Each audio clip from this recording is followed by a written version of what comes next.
né? Muito boa noite, nação Otaku, começando mais uma live aqui no canal então. Hoje para falar então sobre o episódio 75 de Shingeki no Kyojin, o último episódio da primeira parte da quarta temporada, chamado No Céu e na Terra. Um episódio com muita informação, como eu falei no comecinho desse vídeo aqui para quem não estava, eu demorei mais tempo para reunir as informações desse episódio, de um episódio só, do que eu demorei para reunir dos dois episódios que rolaram na semana passada, na transmissão da semana passada. Beleza? Vamos lá então, galera. Vamos fazer a nossa análise então do capítulo de hoje por aqui, né? Marley Contra-Ataque então, né? É o tema desse episódio, o tema da nossa live de hoje, porque após a invasão do Eren a Libério, né, no começo da temporada 4, Marley obviamente não deixou por isso mesmo, e agora aqui nesse episódio a gente vê Marley usando sua força para acertar as contas com o pessoal de Parades. O episódio começa com a Randy sendo levada como prisioneira pelos membros da facção Yeager, quando escuta o barulho da dança do trovão ativada pelo Zeke no último episódio, né? A Randy ouve exatamente aquele momento quando o Zeke, numa atitude suicida, ele ativa a lança do trovão e acaba ficando com o corpo dele todo estilhaçado, em pedaços, só o cotoco mesmo. E a cena corta para o Zeke, né? Ele aparece ali totalmente trucidado pela explosão. E nesse momento, ele parece sentir uma grande paz de espírito e começa a se questionar se esse seria o fim da sua vida. Será que ele iria morrer sem conseguir realizar o seu plano de eutanásia? E como se fosse um delírio, ele vê a imagem de uma jovem bem maltrapilha, bem mal vestida, carregando um balde de madeira, né? Fiquem ligados nessa jovem, ela é muito importante para a sequência da história, até porque não é spoiler dizer, porque já apareceu nos trailers, apareceu no trailer, no teaser da segunda parte da quarta temporada. Essa jovem é Ymir Fritz, a progenitora de todos os titãs originais. E de todos os titãs no geral. Para poder se salvar da morte, o Zeke usa sua habilidade de controlar os titãs puros para fazer com que o titã que estava por aí, ele coloque ele dentro das suas entranhas. Ele usa esse poder de manipulação dos titãs, porque se ele fosse ficar exposto daquela forma como ele estava, realmente muito machucado, e fosse esperar os poderes de titã original dele entrar em ação para se recuperar dos ferimentos, ele iria demorar demais e talvez não sairia nem vivo dessa. Então, dentro do titã puro, ele consegue, digamos que, se recuperar com mais tranquilidade e mais segurança. Uma cena bem gore, uma cena bem nojenta, como Attack on Titan gosta de nos presentear, né? Como o Isayama adora de nos presentear também. E o Zeke provavelmente não sobreviveria, né, como eu falei, se ficasse jogado no chão daquele jeito, mesmo tendo o poder de regeneração de um titã original. Enquanto isso, lá dentro das muralhas, a facção Yeager segue convertendo novos seguidores e prendendo aqueles que se negam em ser convertidos. Vamos ver o que a galera está comentando aqui no chat, então. Galera, vamos ver, temos o Rodrigo. É estranho falar sobre o anime, sendo que já sei tudo sobre o mangá. Temos que relevar. O pessoal que já leu o mangá tem que relevar um pouco, mas também é legal de notar que algumas coisas do mangá para o anime acabam se alterando, né? A transcrição não é feita literalmente como era no mangá. O pessoal que leu o mangá deve ter percebido que algumas coisas não entraram, né? Algumas coisas sobre o Levi, aí, sobre algumas explicações sobre o Zuckerman, né, não entraram na parte que estava no mangá, por exemplo. Então é legal acompanhar o anime com a mente bem aberta, porque nem tudo vai a risco. A gente sabe quais são os encaminhamentos, né? Mas sempre tem alguma nuance que acaba alterando. O Paulo diz: o Rainer não cansa de perder para o Eren. É verdade, né? O Rainer realmente não desiste nunca. Na próxima cena, a gente vê a Helena. A Helena, pra mim, é mais desagradável que a Gabi ainda. Tá a Helena e o Rancopon e mais alguns membros do alto escalão de Parades. Ao longo da conversa, né, a gente vê o nosso velho Pixis aqui, o famoso Pixis, como o mais novo refém da facção Yeager, tendo sido rendido pelos seus próprios companheiros, que tomaram vinho com o fluido espinhal do Zeke e acabaram ficando na mão da Helena e dos Yeageristas. Apesar de estar na mão da Helena, o Pixis foi inteligente o suficiente para reunir todos os que tomaram vinho com o fluido espinhal do Zeke lá no distrito de Shinganshina, que é uma área que já havia sido evacuada. Ou seja, sabendo que esse pessoal que tomou o vinho com o fluido espinhal do Zeke e sabendo que eles podem se transformar em titã a qualquer momento, o Pixis teve a sacada de colocar esse pessoal numa área que foi evacuada, então o menor número de civis, né, acabaria sendo afetado caso eles venham se transformar em Titãs originais. Aqui fica evidente que a Helena não era simplesmente alguém que estava disposta a ajudar no desenvolvimento da ilha, mas sim alguém que se infiltrou na ilha para criar os meios para que o Zeke consiga entrar em contato com Eren e executar o seu plano de eutanásia. O Pixis e Eldianos de Parades ainda acreditavam que o Zeke só ia ativar uma versão menor do Rugido da Terra para passar uma mensagem de força de Parades para o resto do mundo. Eles não faziam ideia das verdadeiras intenções da Helena, que é ver o Zeke como o deus que vai salvar o mundo. A Helena, nesse momento da história, e até, né, ela permanece com essa convicção de que o Zeke é como se fosse realmente um grande salvador, né, o grande Messias, o deus que vai salvar a humanidade de todo esse ciclo de ódio e de sofrimento que foi despertado pelos Titãs. Na próxima cena a gente vê o Cone, o Armin e os outros membros do Esquadrão de Reconhecimento ali na prisão, né, assim como a Mikasa, o Jean e essa galera toda. O Cone pergunta se o Armin pode usar o seu poder de Titã para sair da prisão, né? Até porque seria bem interessante, né? Ativar o Titã e assim libertar todos que estavam com ele. Só que o Armin fala óbvio que, né, que se ele fizesse isso aí, se ele ativasse o Titã Colossal, a cidade toda ia acabar indo pelos ares, porque quando o Titã Colossal se transforma, como a gente sabe, vem uma explosão gigantesca logo na sequência. Na prisão ali, o Armin, a Mikasa, o Jean e o Cone começam a discutir sobre as atitudes do Eren. O Eren teve uma mudança muito drástica nos últimos episódios. Ele muda da água para o vinho, né, sem querer fazer trocadilho com o fio de espinhal do Zeke. E tudo leva a crer que o Eren, nessa temporada, se transformou no novo vilão, no grande vilão de Shingeki no Kyojin. Né? Até pro pessoal que leu o mangá aí, né, até o momento final do mangá, até o momento final da história, o Isayama vai levar essa ideia de que, quem sabe, aquele que seria o grande herói, ele pode ser o grande vilão da história. Né? Assim como o Isayama gosta muito de trazer aquele negócio que eu já expliquei aqui, de não fazer uma história preto no branco, mas uma história cheia de nuances, onde todo personagem, seja o Reiner, seja o Zeke, seja o Eren, talvez a própria Mikasa, o Armin, eles têm as suas motivações, né? E qualquer um deles pode ser, em certo ponto da história, herói, e em certo ponto da história, o vilão. O Eren, afinal, nesses últimos episódios, né, ele acabou machucando as pessoas que ele mais amava, as pessoas mais importantes para ele, que são Armin e a Mikasa, praticamente, quase que gratuitamente, né? Analisando de forma superficial, parece que foi de uma forma gratuita que ele falou aquilo tudo para a Mikasa, né? Talvez não foi. Né? E o Gia questiona se haveria algum motivo oculto que levou o Eren a agir daquele jeito. Eu quero saber do pessoal que não leu o mangá aqui no chat, né? O que vocês acham? Né? Por que o Eren mudou tão drasticamente a sua forma de agir? Game 200 diz que o Reinaldo realmente é bem blindado, porque para aguentar tanta surra, realmente tem que ser um guerreiro. Haja blindagem para isso, né? Para apanhar tanto do Eren. Pois é, galera. Vamos dar sequência aqui então. Essa discussão ela é logo interrompida com a chegada da Helena. Certo? A Helena chega ali e acaba com a discussão.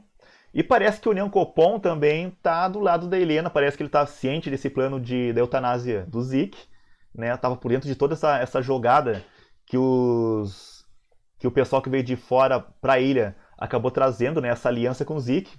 E o Jean parabeniza a Helena pelo sucesso do plano dela. Segundo o Jean, o Eren está fazendo tudo que o Zeke quer, usando a Helena como intermediária e junto com o plano de atacar a Marley, né? O Eren, esse plano de ataque a Marley veio dessa interação com a Helena, né? Ela explicou para o Eren qual seria o grande plano do Zeke. Foi através dessa interface da Helena que esse plano, com esse ataque, né, deliberado do Eren, acabou acontecendo em Libério. Eles conseguiram ganhar o apoio popular do povo de Eldia, com esse plano da Helena, do Zeke e do Eren. Conseguiram também controlar o exército, boa parte do exército, pelo menos de Parades, usando o fluido espinhal do Zeke para isso. Obtiveram o reino de Eldia e o Titã fundador, né, praticamente ao lado deles. E a Helena vai conseguir vingar sua terra natal, destruindo Marley, segundo a visão do Jean. E o Nyankopon diz que, apesar de tudo que o Jean falou, foi graças aos voluntários que Parades, que é uma ilha que está 100 anos atrasada do resto do mundo, conseguiu se desenvolver. O que não deixa de ser verdade, né? Realmente foi graças à chegada dos voluntários que Parades, que é uma ilha atrasadíssima, conseguiu ter uma ferrovia, conseguiu se desenvolver minimamente na sua parte militar, né? e conseguiu chegar um pouquinho mais próximo das outras nações que estão anos e anos a luz, anos luz à frente de Parades. O Nicolo se mete na discussão ali e diz que eles fizeram tudo isso porque eles planejavam se tornar os governantes da ilha. Como uma motivação da Helena, do Neancopão e dos outros, eles não simplesmente teriam ajudado no crescimento, no desenvolvimento tecnológico da ilha, porque eles queriam o bem de Parades, mas porque eles tinham intenções de se tornarem governantes de Parades no futuro. E aparece o Gris, que é um personagem não tão conhecido assim no anime, né? Não é um personagem que aparece tanto assim. E ele chama o Nicolo de idiota e diz que foi o Nicolo que traiu seus aliados por ter se apaixonado pela Sasha, que era um dos demônios da ilha. Ele fala um monte de absurdo em relação a Sasha, fala um monte de palavrão, né? Quem viu o anime tá ligado aí. Quando ele é parado por um tiro da Helena.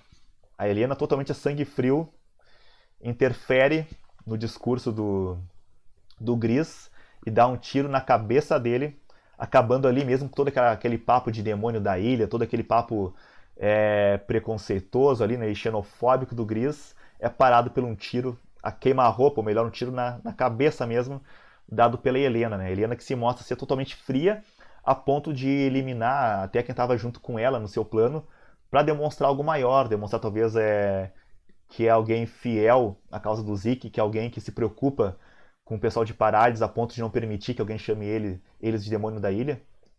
Ela tá disposta a fazer o que for possível para passar a imagem de que ela tá, de certa forma, também do lado do pessoal de Parades. Quero saber o que vocês estão comentando por aqui. Vamos lá, vamos ver a galera. Pique inteligentíssima, vamos ver depois, no final, quem foi o grande personagem desse episódio. Com certeza a Pique se destacou. Esse foi o episódio da Pique, né? O episódio que ela mais apareceu, que ela mostrou seu verdadeiro poder, não só como titã, né? Até porque o titã dela não tem não aparece tanto assim, mas ela se mostra sendo poderosa como uma guerreira de Marley. Vamos falar daqui a pouco sobre isso. A Helena pede desculpas pelas atitudes do Gris e diz que não tem mais necessidade de ter por perto alguém que xinga os Eldianos daquele jeito na ilha. Ela ainda diz que o objetivo deles não é apenas se vingar de Marley, como falou Jean há um pouco tempo atrás, mas sim livrar o mundo de todo esse ciclo de ódio, salvando tanto Eldia quanto Marley. E para encerrar a cena, a Helena diz ainda que vai contar para ele sobre o plano de eutanásia do Zeke. Segundo a visão da Helena, né, assim como a visão do Zeke, eles têm essa ideia de que ao eliminar os Eldianos de Parades, ao eliminar os Eldianos do mundo, eles vão conseguir acabar com todo esse ciclo de ódio, de sofrimento, que é causado, na visão deles, simplesmente e unicamente pelos titãs. Na visão do plano de eutanásia do Zeke, se não houvessem titãs, o mundo seria um lugar mais pacato para sobreviver, mais pacato para viver, não teriam tantos problemas e a vida podia seguir de uma forma mais tranquila. Não sabem de nada realmente, né? Mas beleza. Depois dessa cena, né, a gente vai para outra cena, que a gente vê a Gabi triste e desolada, do jeito que todo fã de Shingeki no Kyojin gosta. Ela já aparece bravejando, chamando os Eldianos de demônios da ilha, né, os Eldianos da ilha de demônios, como ela adora fazer. E chega o Eren com a frase: "E aí, pirralha que matou a Sasha?" Ele já chega falando desse jeito: "E aí, pirralha que matou a Sasha?" E ele diz que para salvar o Falco, ela vai ter que cooperar, pedindo pelo rádio para que os invasores da ilha reajam. Ou seja, o Eren nesse momento, ele já sabe de alguma forma que tem invasores vindos de Marley que se infiltraram na ilha de Parades e estariam prontos para tentar intervir no plano do Zeke e no plano do Eren também. Titã Feminista, boa noite. Titã Feminista, que é uma das maiores, digamos, uma das pessoas que mais seguem o canal há mais tempo, está sempre comentando aqui, interagindo conosco. É um prazer ter essa galera hardcore conosco aqui na live, beleza? Vamos nessa então. Depois que o Eren diz isso, né? O Eren mal termina de falar, quando a Pique aí chega com tudo, degolando segurança e rendendo o Eren numa fração de segundo. Muito rápido ela chega lá, já toma conta da cena. O segurança não dura nem um segundo para contar a história. E logo o jogo vira. E o Eren acaba naquele momento se tornando, digamos que, o refém da cena, certo? A Pique mostra nessa cena que, sem dúvidas, ela é uma das guerreiras mais bem treinadas de Marley. A gente não pôde ver o Marcel, né, exatamente em cena, que o Marcel era tido como um dos grandes guerreiros de Marley, assim como também o Zeke, né, que é tido como o Garoto Maravilha. Mas eu acredito que o Zeke é tido como o Garoto Maravilha, como um dos guerreiros mais importantes de Marley, mais pela habilidade dele no uso do Titã Bestial, né, ao comandar o Titã Bestial, e não tanto na sua habilidade como guerreiro, digamos, sem estar transformado no Titã. Já a Pique, diferente de todos os outros, muito mais que o Rainer, muito mais que o Bertolt, né, muito mais que o Zeke, ela se mostrou ser uma guerreira muito hábil quando não transformada em Titã. Ela tem uma capacidade de pensar muito rápida, muito veloz, ela toma decisões muito rápido, né? E talvez ele se compare apenas com a N, que é outra guerreira que também manda muito bem sem estar transformada em Titã para poder mostrar suas habilidades. Essa é a grande cena da Pique, mostrando que ela realmente é uma das maiores guerreiras de Marley, junto com a N. Beleza? E detalhe, né? Um detalhe interessante que a Pique aparece infiltrada nessa cena usando o uniforme do Esquadrão de Reconhecimento. E aqui está ela, né, quando ela rende o Eren, apontando a arma para a cabeça do nosso protagonista Eren. O Eren desafia a Pique, provando que ela não pode atirar, porque afinal de contas ela não poderia matar o portador do Titã Fundador antes que algum guerreiro de Marley pudesse devorar e assumir os poderes do Titã Fundador. A Pique se rende, né, ela cai na conversa do Eren, cai entre aspas, né, digamos assim, e revela que ela concorda com boa parte do plano do Eren, porque afinal ela quer que o Eren derrote Marley usando o poder do Titã Fundador.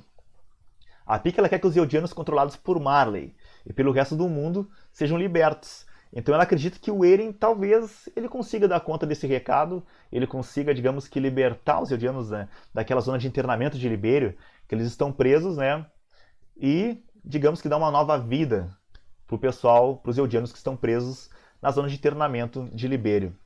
Ela revela que só se tornou guerreira para que o pai dela pudesse receber um tratamento médico adequado. E o pessoal que segue aqui o canal e que viu o vídeo que eu falo sobre o Titã Quadrúpede, tá ligado já nessa história, né? Que lá eu explico direitinho toda a história da Pique e a forma como ela consegue adquirir o seu Titã Quadrúpede e a motivação da Pique. E realmente aqui ela fala de forma verossímil que uma das motivações dela de se tornar guerreira de Marley foi para poder pagar o tratamento médico do pai dela, que estava bastante doente, e realmente, quando ela consegue se transformar em Titã Quadrúpede, ela consegue dar uma vida melhor para a família dela, que é basicamente o pai dela.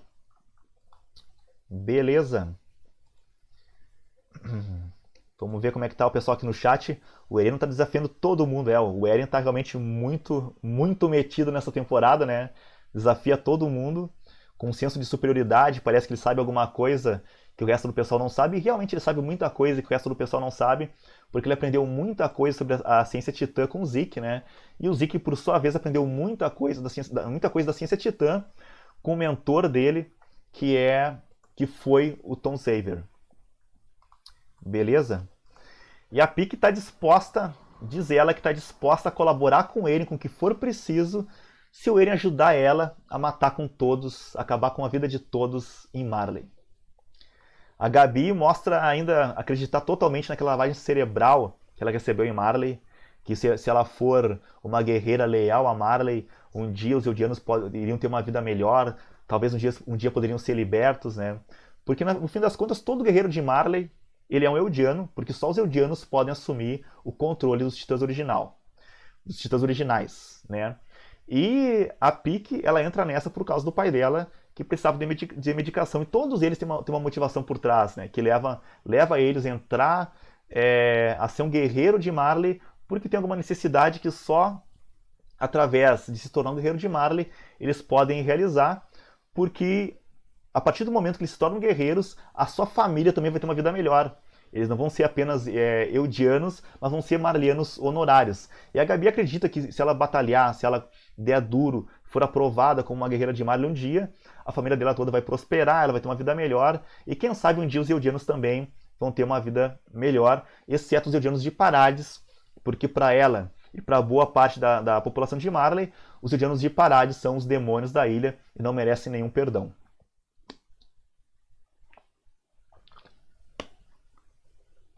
Beleza, galera? A Gabi considera tanto o Zeke quanto a Pique como traidores de Marley, após a atitude da Pique, né?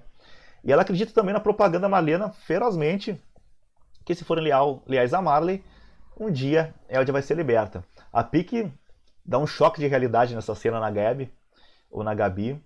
E ela pergunta pra Gabi se eles são eldianos ou marlenos, afinal. O que a gente é, na verdade? Eldianos ou marlenos, Gabi? E a Gabi diz que eles são marlenos honorários, ela se recusa a falar que eles são eldianos. E a Pique diz que eles realmente são súditos de Ymir, e eles não podem escapar do fato que eles são súditos de Ymir, que eles são eldianos, e que são o povo que é capaz de se transformar em titã, e é a realidade deles, não tem como fugir disso aí. E a Pique ainda fala uma coisa muito importante, que a tecnologia militar está começando a ultrapassar os poderes dos titãs. Ou seja, logo logo, eles não terão mais utilidade nenhuma para Marley, e vão acabar sendo mortos, mesmo que provem sendo bons eldianos. E falta muito pouco para isso acontecer. Como prova da lealdade ao Eren, a Pique se compromete a informar a posição dos outros guerreiros de Marley que invadiram a ilha. Ela diz que se eles subirem no terraço, ela vai apontar as posições dos guerreiros e informar para o Eren onde cada um deles está localizado, certo? Estão localizados. E é bem estranho que o Eren aceita muito fácil essa proposta de ir para o terraço com a Pique, né? Mas logo a gente vê que eles não vão sozinhos, vai toda uma guarda, né, especial para acompanhar os dois e ficar de cobertura caso a Pique tentasse fazer alguma coisa engraçadinha, digamos assim. Vamos ver o que a galera fala por aqui. O Eren vai morrer, supera. Na A3, tá rolando um boato que Shingeki no Kyojin vai ganhar uma parte 2. Vamos falar logo logo sobre isso aí. Assim que a gente fizer a nossa análise desse episódio, vamos falar sobre a parte 2 da quarta temporada de Shingeki no Kyojin, para quem não tá sabendo, e como que vai funcionar. Beleza, pessoal? E na próxima cena, né, um pouco antes disso que a gente mostrou por aqui, a Helena aparece explicando o plano de eutanásia para o Armin e para os outros. Ela diz que a ideia do plano é evitar que exista sofrimento causado pela existência dos titãs, todo aquele papinho que a gente conhece já do plano de eutanásia, do plano do Zeke, né? E o Jian lembra aqui que se a população continuar diminuindo até a extinção, só vão sobrar velhos na ilha, o que vai facilitar para que as outras nações possam invadir a ilha com facilidade. E a Helena diz que ao manter o titã fundador na linha de sucessão da família real, eles vão conseguir evitar que isso aconteça, porque vão ter uma segurança proporcionada pelo titã fundador. Ele vai ser, digamos que, a grande salvaguarda da ilha após executar esse plano de eutanásia. E a gravidez da história seria essencial para realizar esse plano. E até lá, até que o filho da história possa assumir o titã fundador, outros súditos de Ymir deverão herdar o fundador para finalmente passar para o filho da história, que seria, digamos que, o último titã original na Terra, e daria o fim ao plano do Zeke. Nós digamos que o plano do Zeke vá até o final, né, que ele vá adiante. Imagina se, assim como atualmente está conseguindo quebrar esse voto de pacifismo do titã fundador, né, do Rei Fritz, e se o filho da história lá no futuro decidir de alguma forma dar sequência ao legado dos titãs originais, né? Ou seja, é um furo que temos aí, pelo menos um furo, temos mais para falar sobre isso, desse plano de eutanásia do Zeke. Beleza, galera?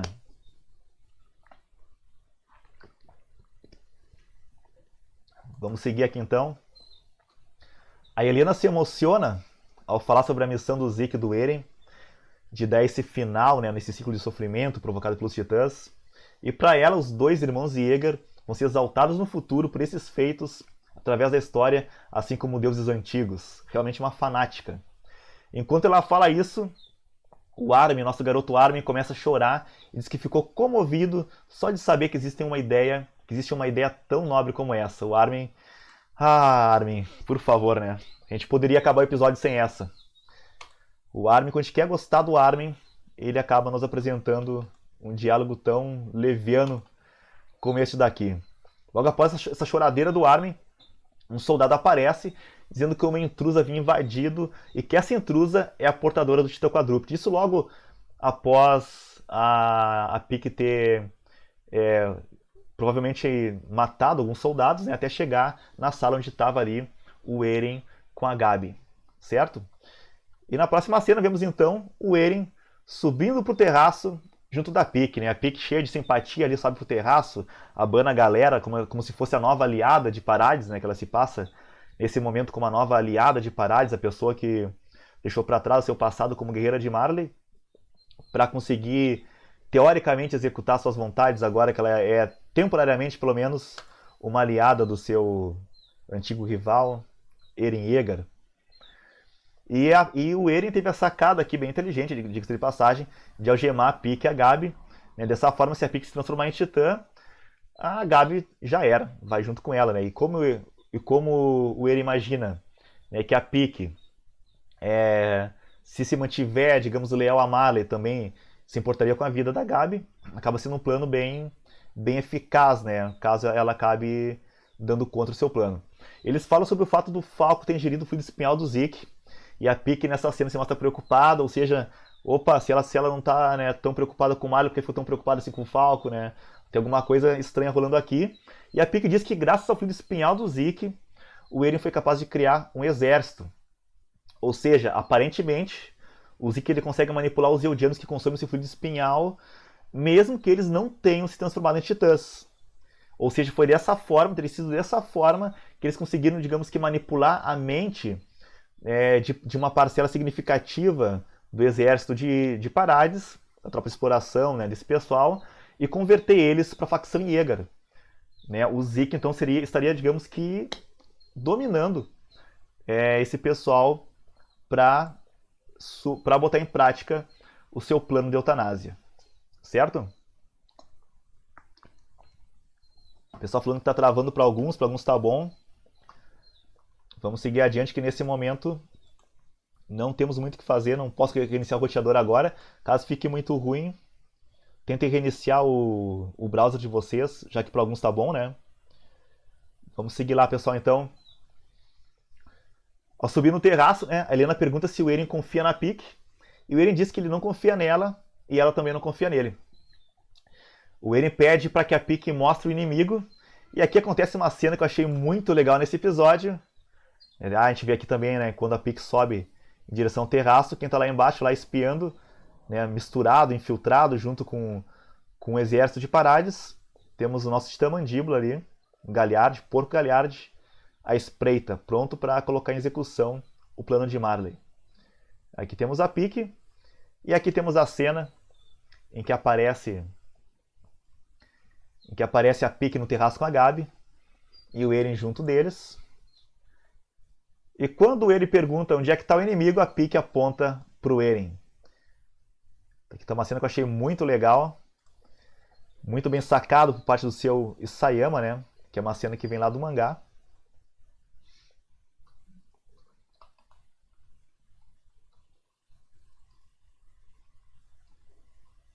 E quando o Eren já estava desconfiado e pronto para ser transformado no Titã de ataque, né, ele só não esperava que o ataque viria não pelo ar, né, não dessa vez pelo menos, não pela parte da Pieck, mas o ataque viria por baixo da parte do Porco Galhard e seu Titã Mandíbula, que aparece com tudo ali e leva junto com ele as pernas do Eren Yeager. Beleza? Um erro de cálculo do Eren, né, porque ninguém ia imaginar que o ataque viria do subsolo, né, do andar de baixo, através do Titã Mandíbula. O Titã Mandíbula poderia ter acabado com ele ali mesmo, por sinal, se não fosse por um erro de cálculo. Me parece que o Porco Galhard não é um dos guerreiros de Marley mais inteligentes, né, ao menos não tanto quanto o seu irmão Marcel, porque ele realmente poderia ter acabado com ele ali, se fosse um pouco mais assertivo. Mas o Eren mostra também que os reflexos do Eren melhoraram muito da terceira para a quarta temporada. Ele cresceu muito como personagem e também como alguém que sabe usar seu titã e a sua habilidade corpo a corpo, né, de lutador também, né. E os reflexos do Eren foram bons o suficiente para permitir que ele escapasse, e na sequência ele logo se transforma em Titã de ataque. E temos aqui então o começo de um novo embate, onde Marley ataca Parades, e o Eren então se transforma em Titã de ataque para revidar, tentar parar esse contra-ataque de Marley. A Gabi parece aliviada por saber que a Pieck não traiu seus amigos, e a Pieck diz que apesar de não acreditar em Marley, ela acredita nos companheiros que lutaram lado a lado com ela. A gente vê aqui 5 dirigíveis de Marley se dirigindo a Parades, contra-atacando Parades, sendo que num desses dirigíveis está nada mais, nada menos que o portador do Titã blindado, Rainer Braun, o próprio. E o Magaff deixa claro que essa é a revanche, pelo que aconteceu em Libério, né? Marley atacando para realmente acertar as contas depois de todo o estrago que o Eren fez no ataque a Libério, depois de todos os civis e inocentes que ele matou por lá. Agora é a vez de Marley tentar acertar as contas por aqui. E de alguma forma, o Eren já sabe que o Reiner está num daqueles dirigíveis. E o episódio termina com o Eren chamando o Reiner para a briga. E assim acaba a parte 1 da 4ª temporada de Shingeki no Kyojin. Acaba num clima que a gente fica super curioso para saber o que vai rolar, mas agora, pessoal, alguns falando que só em janeiro. Pessoal, a gente não sabe se vai ser só em janeiro ainda. Pode demorar mais. Vamos falar logo sobre isso. Mas eu quero saber primeiro de vocês, quem vocês acham que foi o personagem que mais se destacou nesse episódio? Quero ver nos comentários aqui. Quem vocês acham que foi o personagem que mais se sobressaiu? Quem foi o dono desse personagem, desse episódio? Quero saber de vocês. O Titã Feminista foi o Laina, o famoso Reiner. O que vocês acham? Temos Eren, temos Pieck, Gabi ou Gabi. Quem seria o grande personagem desse episódio 75 de Shingeki no Kyojin? E eu já vou dizer quem é o meu favorito. Já vamos falar. Pieck. Jäger diz que foi a Pieck. Será que foi a Pieck? Reiner aparece no final ali, né? Teve uma participação bem breve nesse episódio. Titã Mandíbula teve uma participação breve, mas muito enfática, muito decisiva nesse episódio também. E temos aqui a nossa... aquela que mais apareceu, que nunca apareceu tanto quanto dessa vez, que é a Pieck. Galera em peso falando que foi a Pieck, e eu concordo plenamente, não tem dúvida nenhuma. A Pieck foi a grande personagem desse episódio. Foi o episódio que deu pra ver toda a força da Pieck, toda a habilidade que ela tem como guerreira de Marley, porque ela não é uma guerreira comum, né? Porque ela se destaca tanto como guerreira. Além de ser muito habilidosa com o Titã Quadrúpede, ela como guerreira, como a paisana, ela manda muito bem. A Armin pela atuação do Choro foi demais, né, Karina? Essa atuação do Choro, sinceramente, o Armin perdeu muitos pontos comigo por essa choradeira desnecessária desse episódio. Tava tão ansioso pro próximo episódio, só que vai voltar em 2020. Vamos lá então, pessoal. Vamos falar então sobre a parte 2 da 4ª temporada de Shingeki no Kyojin. O seguinte, pessoal. Hoje, então, saiu o episódio 75 no Japão. E logo após foi informado que o episódio 76 de Attack on Titan, que dá início à segunda parte da 4ª temporada, vai estrear... Preste atenção, vai estrear na temporada de inverno do Japão, tá? Não tem uma data certa, não tem um mês certo, é na temporada de inverno do Japão. O que acontece? A temporada de inverno no Japão, ela começa em janeiro de 2022 e ela vai até março de 2022, tá? Então a gente poderia dizer que vai começar em janeiro? Talvez a gente poderia dizer que vai começar em janeiro, só que quando se trata de Attack on Titan, quando se trata de Shingeki no Kyojin, nada é tão certo assim. O que acontece? Shingeki no Kyojin, temporada 4, parte 1.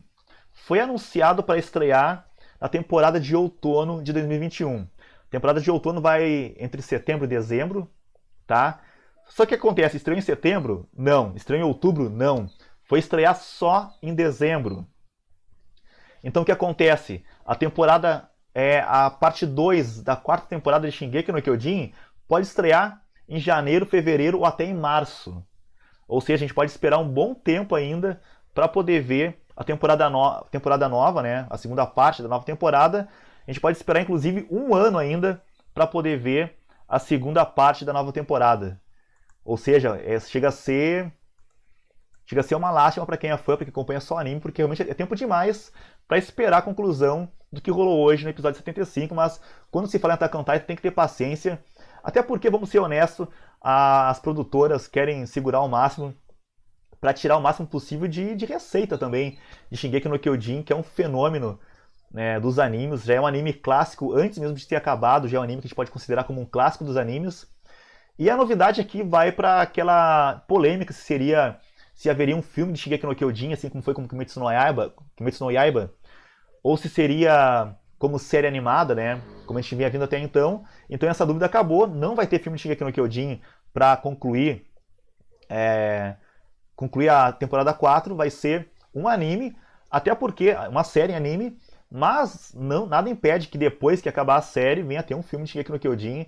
Eu até acho que seria uma burrice gigantesca dos produtores, né, dos estúdios, de não fazer um filme de Shingeki no Kyojin sabendo de todo o retorno que teve Kimetsu no Yaiba, né, pra galera que curte anime. Nas bilheterias do Japão, Kimetsu no Yaiba teve recordes e mais recordes sendo quebrados por lá, e Shingeki no Kyojin teria tudo para quebrar recordes de bilheteria se rolasse um filme de Shingeki nessa baita hype que tá rolando de Shingeki no Japão e no mundo, né? Aqui no Brasil a gente vê aqui nos canais do YouTube que falam sobre Shingeki no Kyojin, que tem muito e muito fã de Shingeki no Kyojin por aqui também. Então, pessoal, sim, se vocês não leem o mangá e querem saber a continuação da história, a continuação do que rolou hoje, no episódio 75 de Shingeki no Kyojin, parte 1 da 4ª temporada, recomendo fortemente que vocês vão pro mangá. Caso contrário, vão ter que esperar entre 10 a 12 meses e, na minha opinião, esperar um ano para saber o desfecho dessa história é muita sacanagem.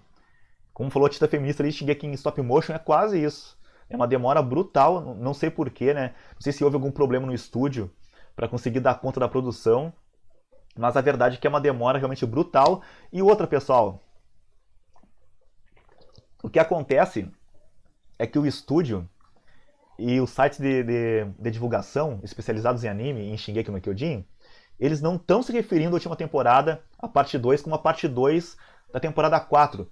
Eles estão se referindo como temporada final, como final season, não como segunda parte. Seria uma temporada nova, a concepção deles. Assim como teve confusão também na temporada 3, né, que uns falavam que era a quarta temporada, ou parte 1 ou parte 2, né? Tinha muito esse papinho quando foi sendo lançado, né? Eles falam agora que que a parte 2 seria a temporada final e não apenas uma parte 2 de Shingeki no Kyojin. Enfim, pessoal, temos muito tempo pela frente, mas o episódio novo, o episódio 76 tem um nome já, se chama Julgamento, e ele se refere ao capítulo 117 do mangá de Shingeki no Kyojin. Tá, Peter, boa noite pra você, Mário. Eu quero te perguntar uma coisa, quem você acha que ganharia na porrada, Eren ou Levi? Cara, eu sou time Levi até o final, acho que ninguém é capaz de dar conta do Levi em Shingeki no Kyojin. Mas o Isayama jamais colocaria o seu garoto Eren contra o Levi porque ele sabe o que aconteceria. Quero ver o que vocês estão falando por aqui. É tempo demais, a produção é cara demais, como falou o Herege ali. Realmente, cara, a produção é realmente bastante cara. Essa temporada, apesar de ter muita gente torcendo o nariz pelo fato de ter muita parte em 3D, essa temporada foi bastante cara também. A animação, apesar de muitos não gostarem, foi bem caprichada em muitos momentos ali. É uma animação cara de fazer pelos detalhes, né? Ou seja, não é muito fácil. Mas talvez essa troca de estúdio, junto com a pandemia, acabou atrasando bastante a produção do anime. Beleza? Vamos trocar estúdio pro Pierrot. Seria um grande erro trocar de estúdio mais uma vez, né, pessoal? Eu acredito que não fariam isso nesse momento. Melhor canal do mundo? Isso aí, grande, muito obrigado pelo teu apoio. Muito obrigado pelo apoio de todo mundo que segue esse canal, que me acompanha por aqui. Nosso canal está crescendo dia após dia. E eu tenho inscritos muito legais aqui. Eu costumo dizer que os melhores inscritos de todo o YouTube estão aqui nesse canal, porque tem muita gente bacana que segue o canal, que manda mensagem de apoio. E é muito massa contar com o apoio de vocês por aqui. Pessoal, então, a gente conclui assim a nossa live de hoje. Eu acho que falamos sobre tudo desse episódio. Se tiver alguma dúvida, podem botar aqui nos comentários. Se quiserem dar sugestões de novos episódios, de novos vídeos aqui para o canal, deem suas sugestões. Afinal de contas, todo o conteúdo que eu faço por aqui é baseado nas sugestões de vocês. Foi muito massa fazer essa live com vocês. E domingo que vem tem live nova. Não sei se sobre Shingeki no Kyojin ou se sobre Boku no Hero. Deixem sugestões aqui sobre o que vocês querem saber, o que vocês querem ver na próxima live. Tá, beleza? E é isso aí, galera. Muito obrigado por me acompanhar até aqui. Eu vejo vocês então semana que vem, domingo, às 8h30. Beleza? Um abraço para todo mundo.